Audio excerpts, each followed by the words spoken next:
Hello అందరికీ, నేను మీ మీనా. బియ్యంతో చేసే పాయసం రెసిపీ చూద్దాము. ఒక దాంట్లో 2 స్పూన్స్ బియ్యం, ఇంకొక దాంట్లో 2 స్పూన్స్ బియ్యాన్ని తీసుకొని ఒక దాన్ని కడిగి 20 మినిట్స్ పక్కన పెట్టుకోవాలి. ఇంకొక దాన్ని కడిగి మిక్సర్ జార్లోకి తీసుకోవాలి. దాంట్లోనే కొద్దిగా బాదం ఇంకా కాజు వేసి గ్రైండ్ చేయాలి. అవసరమైతే కొన్ని వాటర్ కూడా వేయాలి. తర్వాత నేతిలో డ్రై ఫ్రూట్స్ వేయించి పక్కన తీసుకోవాలి. తర్వాత కొన్ని పాలు మరిగించిన తర్వాత మనం ఇందాక నానబెట్టుకున్న బియ్యాన్ని ఇంకా గ్రైండ్ చేసుకున్న దాన్ని వేసి బాగా ఉడికించాలి. ఆలోపు పక్కన చక్కెరని మరిగించాలి. వాటర్ వేసి కాసేపు కొంచెం గోల్డెన్ కలర్ రాగానే మనం ఆ రెసిపీలోకి తీసుకోవాలి. తర్వాత ఇంకొంచెంసేపు ఉడికిన తర్వాత కొద్దిగా కస్టర్డ్ పౌడర్ని పాలలో కలిపి ముద్దలు కట్టకుండా ఊరికే కలుపుతూ ఉంచాలి.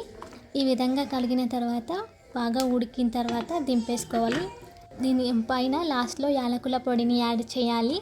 మనం ఇందాక ఫ్రై చేసుకున్న డ్రై ఫ్రూట్స్ని మొత్తం అయిపోయిన తర్వాత యాడ్ చేయాలి. ఈ రెసిపీ మీకు నచ్చినట్లయితే సబ్స్క్రైబ్ చేసుకోండి, లైక్ చేయండి, షేర్ చేయండి.